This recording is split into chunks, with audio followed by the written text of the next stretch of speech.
Hello IIT aspirants, welcome to math book. मैं आपका teacher Nitin और आज हम डिस्कस करेंगे क्वाड्रेटिक इक्वेशन की डीपीपी नंबर 7 के solutions. So without further ado let's get started. चलिए भाई, क्या क्या इन्फॉर्मेशन गिवन है। सी पॉजिटिव है, रूट्स इमेजिनरी हैं, तो इसका मतलब है कि ये quadratic equation will be always positive और ऑलवेज नेगेटिव, वो हमको डिसाइड करना है। फंक्शन अपन ने ले लिया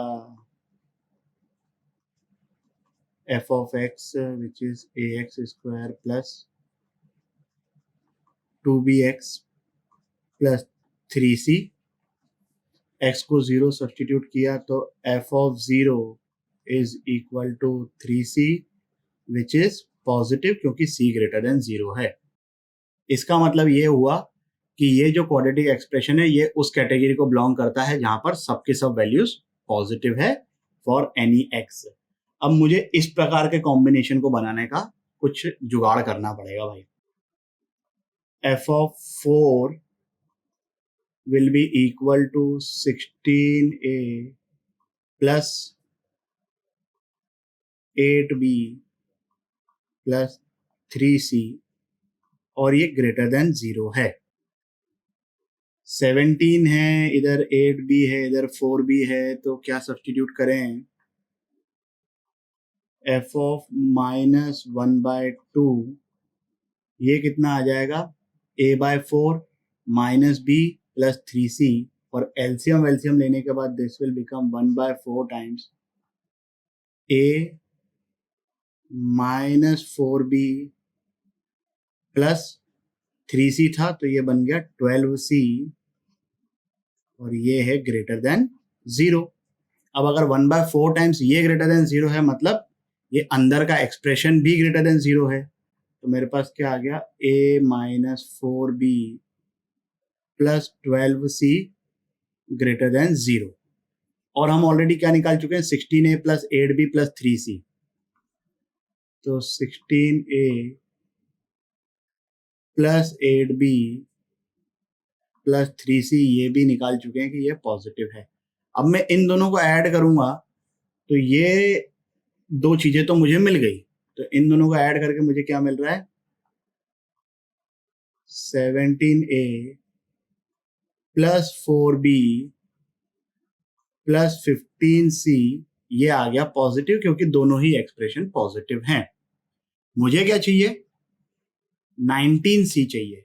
c ऑलरेडी पॉजिटिव है, तो अगर c ऑलरेडी पॉजिटिव है तो 4c भी पॉजिटिव होगा। अब मैं इन दोनों को ऐड कर दूंगा तो जो मुझे क्वेश्चन में जो मेरी रिक्वायरमेंट थी वो फुलफिल हो गई। As I have already said theory वाले लेक्चर में कि इस टाइप के प्रॉब्लम्स जो होते हैं वो थोड़े से कॉम्बिनेशन बिठाने वाले होते हैं, तो अगर आपको बहुत इजीली क्लिक कर जाए, या कोई और कॉम्बिनेशन भी बैठ सकता है, I am not saying this is the only one combination, you can obviously deduce this by some other combination, but be very sure. ऐसा नहीं कि बस खाली मुझे लग रहा है कि आंसर ये आना चाहिए। वो वाली फीलिंग अगर आ गई तुम्हारे को एग्जाम टाइम पर कि यार बहुत देर हो गई, ऑप्शन डी नहीं आया इतनी देर से, इसका मतलब इस क्वेश्चन का आंसर डी होना चाहिए, तो ये वाली फीलिंग को एकदम तुम लोग कंप्लीटली जीरो कर दो। सिक्स्थ सेंस तुम्हारा काम कर सकता है, बट वो नेगेटिव लाने के चांसेस उसके ज्यादा है। चलिए भाई आगे बढ़ते हैं अगले क्वेश्चन की तरफ। Find the least integral value of a for which this expression is true for all real values. तो क्वाड्रेटिक एक्सप्रेशन हमेशा पॉजिटिव कब होता है, जब एक्स स्क्वायर का कोएफिशिएंट पॉजिटिव है, डी नेगेटिव है। तो एक्स स्क्वायर का कोएफिशिएंट पॉजिटिव कर लेते हैं अपन, यहाँ पर a ग्रेटर देन 2 आ गया, ये अपने पास आ गया पहला एक्सप्रेशन, एंड d कितना आ रहा है, B square 64 minus 4 times a minus 2 into a plus 4, ये लेस देन 0 होना चाहिए। 4 कॉमन निकाल लेता हूँ मैं, है ना, कोई फर्क पड़ेगा नहीं, पॉजिटिव नंबर है, तो अंदर क्या बच जाएगा, 16 minus a square plus 2a minus 8, ये लेस देन 0, मतलब यहाँ से अब मैं ब्रैकेट ओपन करूंगा, माइनस ए स्क्वायर आएगा तो मैं इक्वलिटी का साइन रिवर्स कर दे रहा हूँ, तो मुझे मिल रहा है a square plus 2a minus 24 greater than 0, इसके फैक्टर्स इजीली आ गए, a plus 6 into a minus 4 greater than 0। तो यहाँ से a की वैल्यू आ गई, a belongs to minus infinity से -6 यूनियन 4 से इंफिनिटी। ये हो गया अपना सेकंड एक्सप्रेशन। अब अगर मैं फर्स्ट एक्सप्रेशन का और सेकंड एक्सप्रेशन का इंटरसेक्शन लूं, because both the condition should be satisfied simultaneously, तो हमारे पास आ रहा है a ग्रेटर देन 4। क्वेश्चन में क्या लिखा हुआ था, लीस्ट इंटीग्रल वैल्यू फाइंड करना है। अपने पास वैल्यू आई है a की ग्रेटर देन 4, तो 4 से बड़ा लीस्ट इंटीग्रल वैल्यू कौन सी है, आंसर आ गया a इक्वल टू 5। ठीक है, चलिए फिर आगे बढ़ते हैं अगले क्वेश्चन की तरफ। जिन लोगों से ये क्वेश्चन सॉल्व नहीं हुआ है, जब मैं इस क्वेश्चन को सॉल्व कर लूंगा तो डेफिनेटली तुम्हारा रिएक्शन सबसे पहले ये रहेगा, अच्छा इतना ही करना था। पॉइंट इज नॉट दैट कि कितना करना है, पॉइंट इज कि क्यों करना है। यहां पर एक एक्सप्रेशन x में है, एक एक्सप्रेशन y में है, और एक इक्वेशन दे रखी है। एक इक्वेशन से आप दो वेरिएबल्स को इन जनरल सॉल्व नहीं कर सकते हो, कुछ ना कुछ एडेड इंफॉर्मेशन होती है। क्या होती है वो एडेड इंफॉर्मेशन, क्या वो डायरेक्टली दी जाती है क्वेश्चन में, नहीं, वो एग्जामिनर उसको बहुत बार इनडायरेक्टली देता है। तो सबसे पहले हमें ये सोचना है कि हाँ भाई, दो वेरिएबल्स हैं, एक इक्वेशन है, मतलब we have to look for an added information. अब यहां पर ये क्वाड्रेटिक एक्सप्रेशन है जिसमें एक्स स्क्वायर का कोएफिशिएंट नेगेटिव है, और यहां पर एक ये क्वाड्रेटिक एक्सप्रेशन है जिसका वाई स्क्वायर का कोएफिशिएंट नेगेटिव है, मतलब बेसिकली एक ही कैटेगरी में फॉल करते हैं ये। तो मैं काम करता हूं, पहले px की रेंज निकालता हूं। तो जब एक्स स्क्वायर का कोएफिशिएंट नेगेटिव है तो रेंज क्या होती है, माइनस इंफिनिटी से लेके -d/4a तक।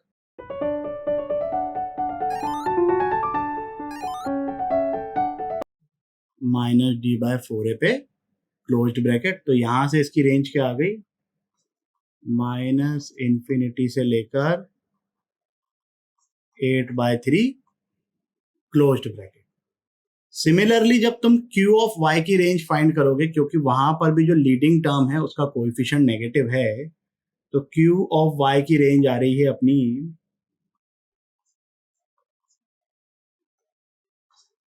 माइनस इंफिनिटी से लेकर 15/2।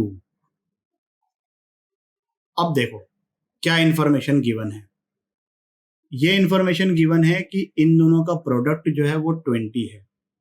px की मैक्सिमम वैल्यू कितनी है, 8/3।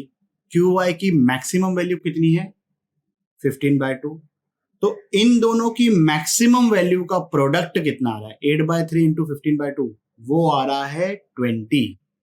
तो इसका मतलब ये है कि इस इक्वेशन में इन दोनों को साइमल्टेनियसली मैक्सिमम होना पड़ेगा। दोनों में से कोई एक भी मैक्सिमम नहीं हुआ तो वैल्यू जो है वो 20 नहीं आ सकती है, क्योंकि दूसरा वाला एक्सप्रेशन उसको कॉम्पनसेट नहीं कर पाएगा। भाई अगर p ऑफ x 8/3 से थोड़ा बहुत छोटा हो गया तो प्रोडक्ट को 20 आने के लिए q ऑफ y को 15/2 से बड़ा होना पड़ेगा, वो तो पॉसिबल ही नहीं है। तो यहां से हमने ये कंक्लूड कर लिया है कि भाई ये दोनों जब साइमल्टेनियसली मैक्सिमम होंगे तभी इसकी वैल्यू 20 आएगी। अब ये किस पॉइंट पे मैक्सिमम होते हैं, -b/2a पर। तो इसका -b/2a अगर मैं इस एक्सप्रेशन का निकालूं तो मुझे मिल रहा है कि x की वैल्यू आ रही है -1/3, एंड ये किस पॉइंट पर मैक्सिमम होगा, वही -b/2a निकालेंगे इसका, तो ये वैल्यू आ जाएगी y की 1/2। These type of questions are very much data specific. अगर इस क्वेश्चन में मैं 20 की जगह कुछ भी और नंबर लिख लूं, 20 से बड़ा तो लिख नहीं सकता क्योंकि मैक्सिमम प्रोडक्ट ही 20 है, 20 से छोटा कुछ लिख दिया, 19 लिख दिया, तो there is a maximum chances कि इस क्वेश्चन को सॉल्व कोई नहीं कर पाएगा।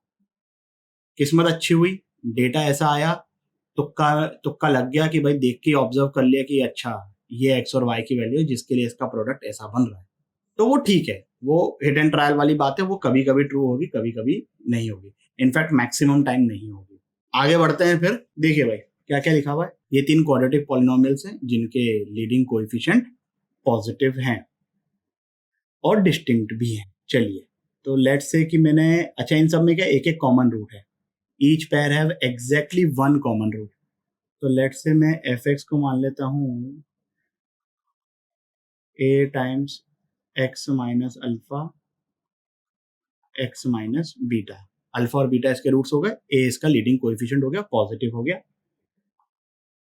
एफ एक्स और जी एक्स में एक रूट कॉमन है, तो मैं जी एक्स को इस तरीके से मान लेता हूँ, x minus beta into x minus gamma. ठीक है, बीटा कॉमन रूट आ गया। उसी तरीके से एच एक्स को मान लेता हूं मैं c times x minus gamma into x minus alpha. तो जी एक्स और एच एक्स में एक ये रूट कॉमन आ गया गामा, एफ एक्स और एच एक्स में ये एक रूट कॉमन आ गया अल्फा, और फिर क्या क्या बचा, सब में कुछ ना कुछ कॉमन एक एक रूट आ ही गया है ना। हमें ये प्रूव करना है कि F x plus ji x plus H X equal to zero के जो रूट्स हैं वो रियल और डिस्टिंक्ट है। अब ऐसा लग रहा होगा किसी को कि अच्छा एक काम करते हैं ना, तीनों को ऐड कर लेते हैं और फिर दिखा देंगे कि जो डिस्क्रिमिनेंट है वो पॉजिटिव है। नहीं, इतना आसान होता तो फिर क्या ही बात थी, है ना। फिर तो कोई भी कर लेता, कैलकुलेशन बहुत लेंदी हो जाएगी। कर तो सकते ही हो तब भी, but yes that is going to be very very lengthy calculations. देखो, अगर मैं इन तीनों को ऐड करूंगा, सो लेट्स से कि जो एक्सप्रेशन आ रहा है उसको मैं कैपिटल एफ एक्स से डिनोट कर रहा हूं। So f x here is small f x plus ji x plus H x. अब मुझे इसके रूट्स रियल और डिस्टिंक्ट प्रूव करने हैं। थोड़ा सा मैं ऑब्जर्व करता हूं सिर्फ लीडिंग कोएफिशिएंट के बारे में। तो यहाँ पर लीडिंग कोएफिशिएंट ए है, यहाँ पर बी है, यहाँ पर सी है। तो इन तीनों को मैं ऐड करूंगा तो लीडिंग कोएफिशिएंट कितना आ रहा है, ए प्लस बी प्लस सी। तो एफ ऑफ एक्स जो ये कैपिटल है, इसमें एक्स स्क्वायर का जो कोएफिशिएंट आएगा वो आएगा ए प्लस बी प्लस सी। ये होगा इसके एक्स स्क्वायर का coefficient. Rest of the things I am not interested. जब एक्स स्क्वायर का कोएफिशिएंट पॉजिटिव है, ये पॉजिटिव होगा क्योंकि एबीसी तीनों पॉजिटिव हैं। तो जब एक्स स्क्वायर का कोएफिशिएंट पॉजिटिव होता है तो ग्राफ की पॉसिबिलिटीज क्या क्या बनती है। ये कब होता है, जब डी ग्रेटर देन जीरो है। ध्यान से देखो तो सिर्फ यही एक ऐसा ग्राफ है जिसमें y की वैल्यू नेगेटिव आ रही है, मतलब ग्राफ x एक्सिस के नीचे जा रहा है। यहाँ पर तो ग्राफ x एक्सिस को टच कर रहा है या उससे ऊपर है, मतलब यहाँ पर जो है y वो greater than equal to zero है, और यहाँ पर y तो हमेशा ही पॉजिटिव है। यहाँ पर y पॉजिटिव भी हो रहा है, इक्वल टू जीरो भी हो रहा है, और नेगेटिव भी हो रहा है। Negative is what we have to focus on.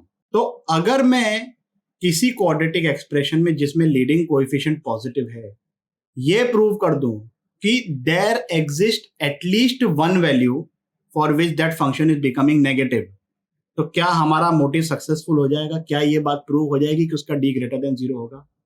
Yes, क्योंकि बाकी दो चीजों में तो कभी वैल्यू नेगेटिव आ ही नहीं रही है। अब जरा यहां पर गौर फरमाइए, ये अपना एफ एक्स है which is sum of these three. तो यहां पर मैं x को एक बार अल्फा सब्सटीट्यूट करूंगा यहां पर।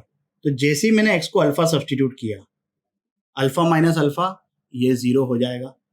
यहां पर भी अल्फा माइनस अल्फा ये जीरो हो जाएगा। मेरे पास सिर्फ बच जाएगा ये वाला expression which is equal to B times alpha minus beta into alpha minus gamma. तो करते हैं भाई सब्सटीट्यूट।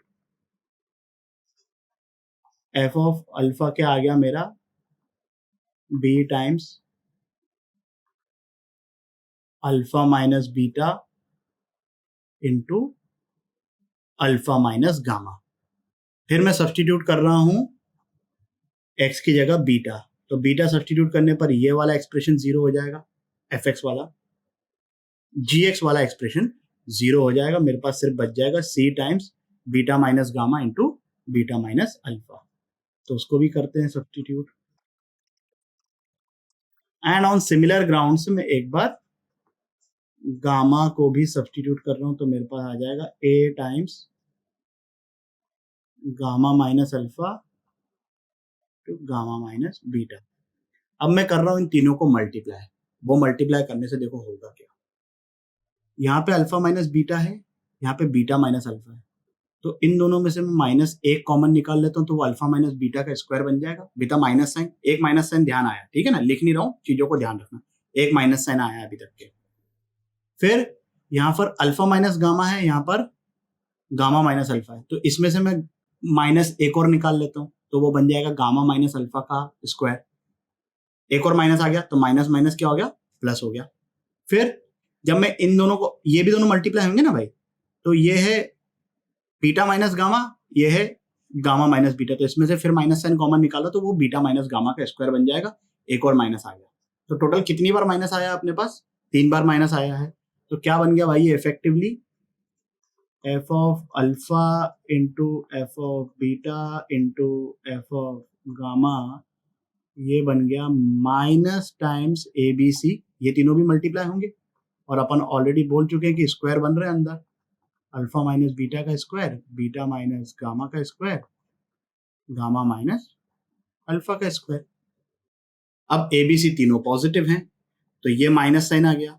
ये तो परफेक्ट स्क्वायर्स हैं, perfect squares are positive, equal to 0 हो नहीं सकते, क्योंकि इनमें से कोई से भी दो चीजें इक्वल नहीं है। वो क्वेश्चन में लिखा हुआ है ना कि भाई एग्जैक्टली 1 कॉमन रूट, तो अल्फा बीटा के बराबर नहीं होगा, बीटा गामा के बराबर नहीं है, तो ये तीनों 0 हो नहीं सकते, तो ऑब्वियसली ये पॉजिटिव हैं, ये पॉजिटिव हैं। एक माइनस साइन आ गया, तो इसका मतलब ये हो गया कि F of alpha into F of beta into F of gamma ये नेगेटिव है।